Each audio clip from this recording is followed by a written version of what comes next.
Ya, selamat pagi teman-teman ya. Jumpa lagi dengan saya yang Ajitronik. Pada kesempatan kali ini saya ingin bercerita sejarah, motivasi, latar belakang kok saya memilih profesi teknisi HP. Nah, jadi begini teman-teman ya.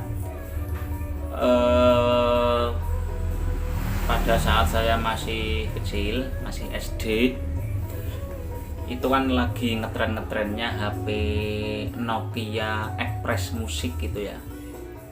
Jadi tetangga-tetangga yang dalam tanda kutip anak orang mampu, anak orang punya itu kan sudah pada punya HP Express Musik. Jadi zaman dulu itu ngondak layangan, teman-teman tahu ya ngondak layangan. Ngondak layangan itu sudah pada sambil main HP. Waktu itu ada memory card isi lagu 10 aja itu sudah top luar biasa itu. Jadi sambil main layangan, ngondar layangan itu sambil dengerin musik, nah itu sudah orang-orang istimewa. Seperti orang-orang seperti saya, itu ada alternatifnya, yaitu pakai Walkman. Tahu Walkman itu ya, radio. Nah, dalam hati kecil saya itu punya pikiran gini, ya Allah kok enak banget ya, kecil-kecil udah difasilitasi seperti itu HP dan lain sebagainya sama orang tua. Nah, itu dalam hati kecil, tapi namanya masih kecil kan ya, belum berani bertingkah lah, belum berani minta, belum berani ini itu, ya cukup di batin saja. Ini sambil rokok teman-teman ya, saya sambil rokok.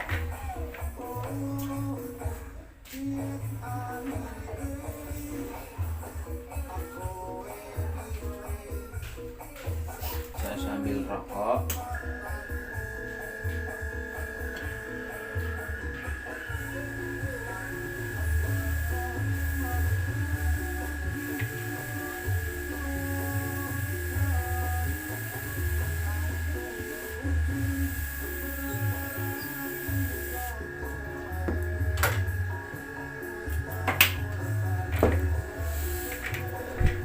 Oke, lanjut ya.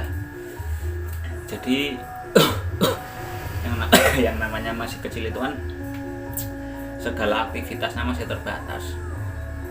Saya cuma bisa batin, ya Allah enak sekali ya bisa difasilitasi sedemikian oleh orang tua. Nah, itu salah satu yang menjadi motivasi saya pada saat ini sebenarnya. Motivasi apa? Motivasi untuk ya gimana ya, karena saya dalam pikiran saya itu, saya dulu pernah ngalamin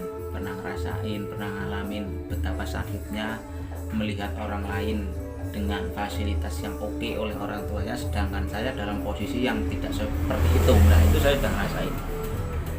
Jadi artinya kenapa setelah saya menjadi teknisi HP itu tidak mungkin dalam tanda kutip itu tidak, tarifnya ya biasa-biasa saja, nggak begitu gimana ya standar lah, biasa. Terus saya selalu ngasih solusi kepada user saya, kepada pelanggan saya, jika memang HP-nya itu sudah tidak bisa diperbaiki, dalam arti tidak bisa itu dalam versi saya bukan berarti tidak bisa atau gimana, itu tidak bisa diperbaiki adalah ketika harga secondnya itu dengan biaya servisnya itu hampir imbang, hampir sama. Nah, itu saya kategorikan HP sudah tidak bisa diservis. Kenapa demikian? Kenapa kok nggak pikirannya lah ya yang penting diservis wae, kan bayaran, kan dapat uang. Kenapa kok nggak tidak seperti itu? Lah itu dikembalikan lagi ke cita-cita saya. Cita-cita saya itu membantu orang-orang yang mungkin nasibnya itu seperti saya waktu kecil. Nah, itu jadi otomatis kan ini kaitannya dengan hati ya teman-teman ya. Bukan hanya semata-mata karena uang, karena rupiah, itu kan bukan, tapi urusannya ke hati.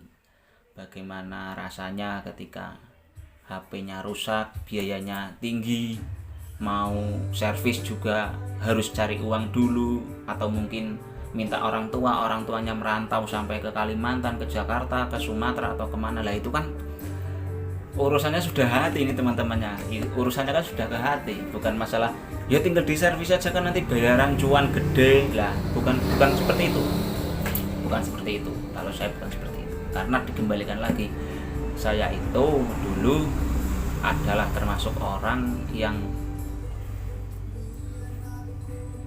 sedikit sakit melihat orang, ya bahasanya gimana ya cuma di batin, ya Allah kapan saya bisa seperti itu lah. Alhamdulillah itu pertama, dan kedua, saya itu jangan sampai anak-anak saya mengalami atas apa yang sudah saya alami dulu lah, itu saya.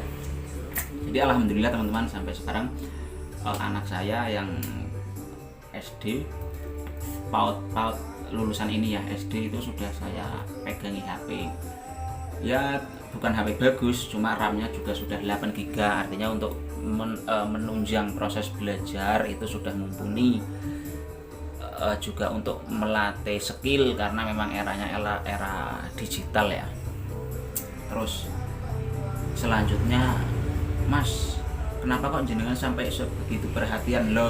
Saya itu sudah mengalami jadi orang tua, anak minta, terus susahnya cari uang lah, saya kan sudah ngalami lah. Otomatis pelanggan datang ke tempat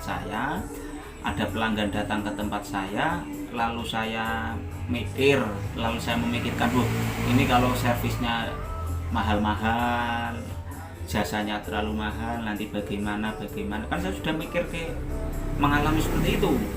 Nah, kecuali beda cerita kalau servisnya itu memang ganti teman-teman, contoh ganti LCD, ganti baterai, itu kan ada modal, nggak cuma skill.